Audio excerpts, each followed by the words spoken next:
what an unfortunate beginning to your fatherhood journey, losing the child and then having one so quickly after. How much did that play a factor, Christian, in your deciding to walk away from the NFL, losing your first child and having your second child there? How much of that played into the fact of you ending your NFL career? Well, it has a lot to do with it. I mean, emotionally, I wasn't quite there after we lost our first child. So I was kind of like going with emotion, and that's not where I want to be. So I didn't play like I wanted to play anymore. I wasn't into the game like I wanted to be. So I decided to quit at the age of 31. And I remember walking up to Marty Schottenheimer and telling him, Coach, I think I'm going to go. He says, what do you mean? You want to stop playing? I said, yeah. He says, you are too young to quit. I said, I know, Coach. I just don't have it anymore. He said, well, think about it. If you want to come back, let me know. And that was it. What's doing, everybody? I'm Al Calais. Thank you for watching First Class Fatherhood. Today's guest on the podcast is legendary NFL running back Christian Okoye, better known as the Nigerian Nightmare. Christian spent all 6 of his NFL seasons with the Kansas City Chiefs, where he just pummeled over defenders time and time again. It's a big honor to have him on the podcast. Get down there, smack the subscribe button, tap that like, and let's jump into it right now with Christian Okoye on First Class Fatherhood.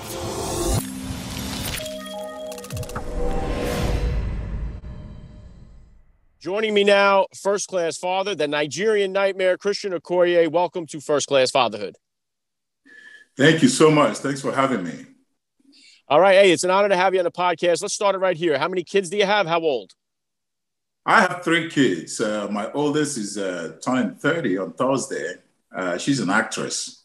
My second is 17, and then my last born is 16. She plays baseball. My second child is a boy, and he's not playing in sports right now, but he will get there. All right. Yeah, very cool. If you could, Christian, please just take a minute here to hit my listeners with a little bit about your background and what you do. Christian Okoye, I played for the Kansas City Chiefs. I was a running back. I went to college at Azusa Pacific University in Southern California. But before I got there, I was born and grew up in Nigeria. I was originally a track and field guy. I threw the discus. In '84, I thought I was going to be in the Olympics, but Nigeria didn't take me.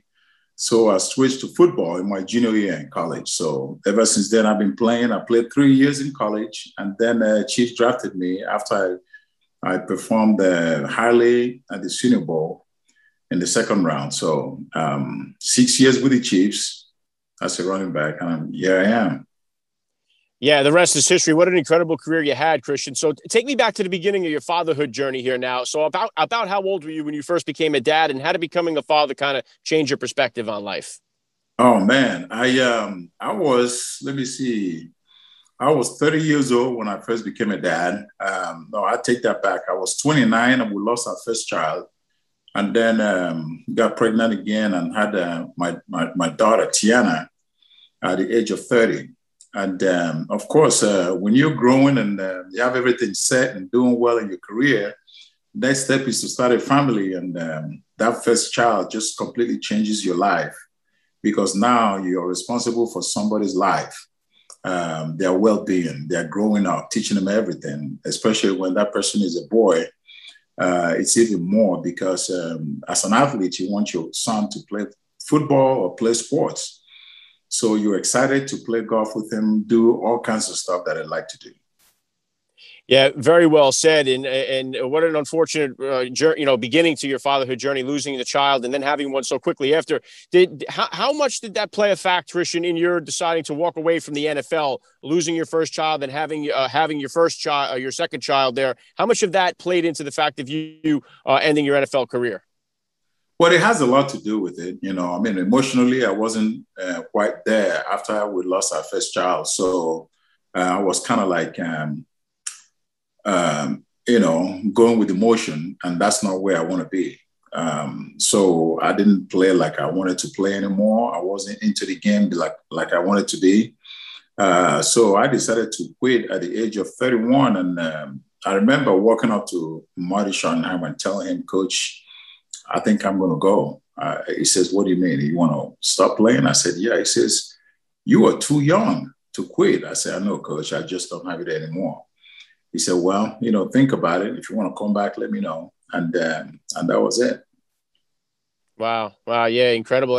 And so then bringing it back into you then here, as a father, what would you consider to be the top values that you had in hope to instill in your kids growing up? Well, growing up, I want to instill to my kid, the same thing that my dad instilled in me, and that's hard work. Nothing comes easy. Every successful person worked hard to get there, and also they listen to others to get there. They just don't do it by themselves. When I was growing up, I had my father to thank, and also my very first coach from Nigeria. Nigerian parents always have their kids to go to school and do well in school. So when I started playing soccer and doing playing all kinds of sports, my dad didn't like that.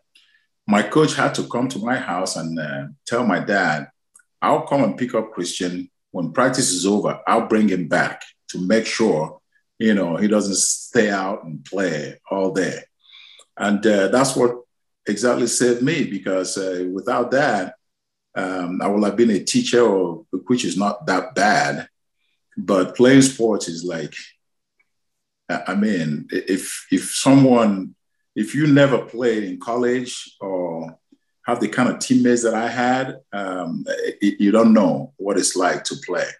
So, but I would like to just thank my coach for, being the way he was, talking to my dad and then taking me under his arm to help me grow as an athlete.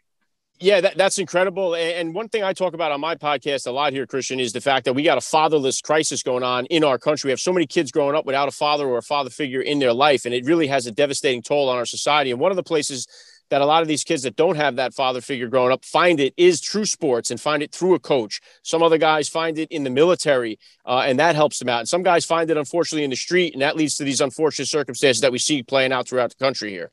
Yeah, you're right. You're right. Because when I was in college, actually, my very few years in the NFL, 1990, I formed my foundation, the Christian Okoye Foundation. And what we do is we invite these kids that are in the group homes and foster kids and so on. We invite them during the summertime to come and participate in the summer clinics that we hold. And I invite my friends to come in and act as coaches and just talk with these kids and be with them for the time.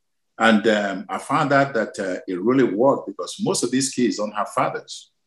They come from homes that no fathers. And of course, in a group home or foster situation, they're not living with their fathers. So when they come, they idolize some of my friends.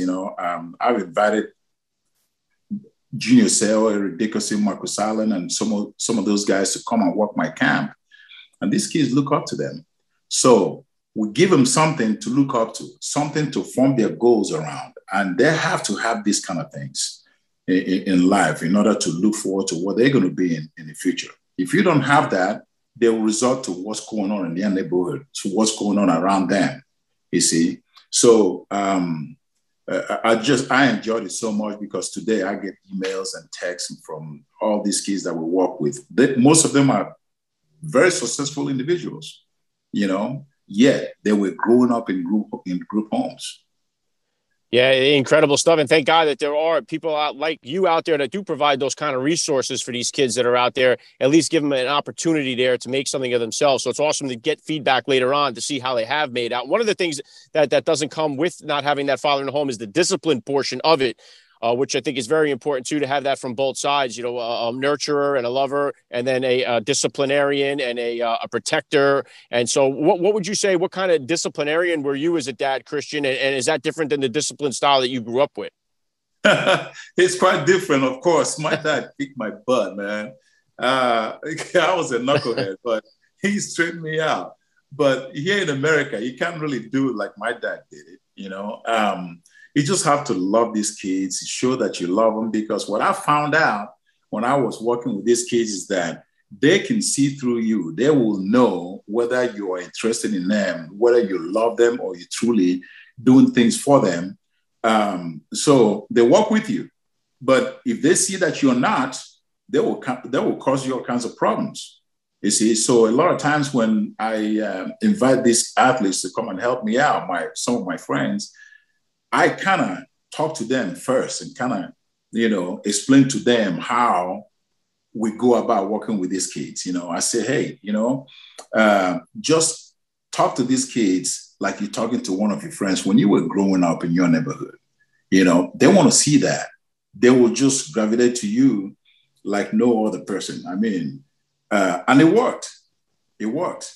But in Nigeria, it's totally different. You can kick a kid's butt and he will straighten up. Here, it's done with love, and they have to see it in order to believe it. Yeah, really good stuff and very true. And what about, I know we talked about you getting into sports, talking about your coaches. One of the things I like to ask a lot of the NFL dads that I get on the podcast here is because it's a difficult decision for a lot of parents, especially the dads, whether or not to let their son play tackle football. And I know with all the reporting that's been done, false or true about CTE and everything else, it's made it even that much more difficult. So what kind of opinion or what kind of advice do you have as far as how old or what is the appropriate age to let kids start playing tackle football? You see, starting from 1990, when I will host my clinics, it's for soccer and football. And we never put helmets on kids. We never put pads on kids because we believe that as young as they are, they should play just, touch football, throw and catch and run and stuff like that, and not tackling. Because we found out that these Pop Warner coaches are not very good, and they want to act like big time coaches, and they while working with kids, and you can't do that. And kids they can hurt each other, and most of the big head damages that players get start from that young age. So I truly believe, and I've been asked so many times by so many parents, what age should I put my kid in football? I tell them high school. Sometimes even go as high as junior year in high school, because I didn't start playing football till I was 23 years old.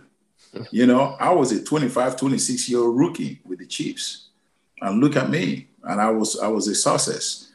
So I use myself as an example when I speak to them, and I tell them, if your kid really, really, really want to play, maybe you could just give him a little sample. Tell him to go to camp and see how it feels, and then we'll see what happens from there.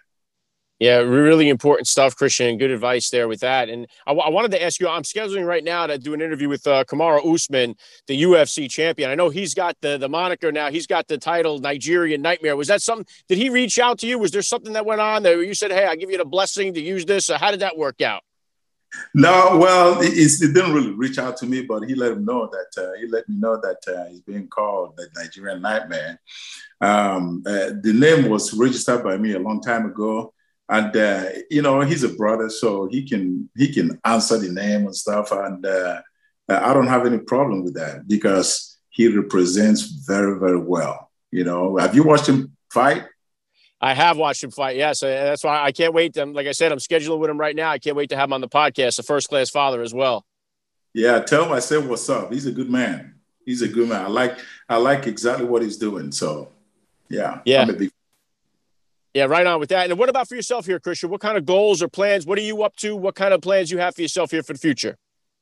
I'm still working with my foundation. I've now taken it back to Nigeria, working with kids out there, because a bunch of times, kids here don't really value the opportunities they have, but kids in Nigeria, they don't have any opportunities, So the little they have, they rush to it. So when I brought my foundation back to Nigeria to start working with kids out there, thousands showed up. We had to select which kids to work with and go from there, because I don't have that much staff to work with, that many kids. So, but we are doing some work in Nigeria, and it's going very well, and we're busy with that. And also in 2006, I formed the California Sports Hall of Fame. If you get a chance, go to their website, californiasportshalloffame.org, and so we're running that. We've been at it since 2006 now. Very cool. Yeah, I'm definitely going to drop that link in the description of this podcast episode. What is the best link for the listeners to check out your foundation?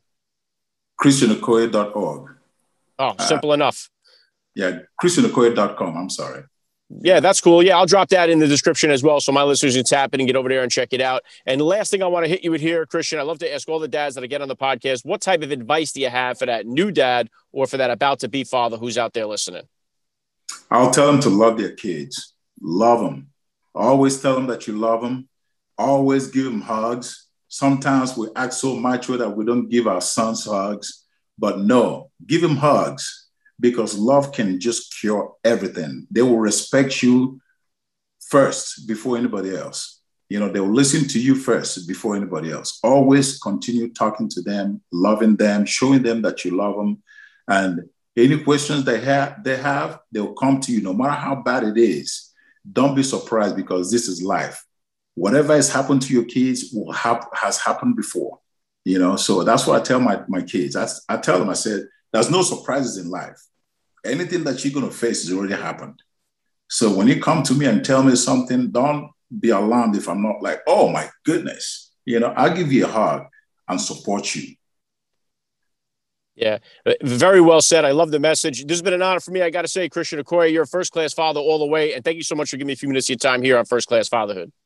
All right, brother. Thanks for having me.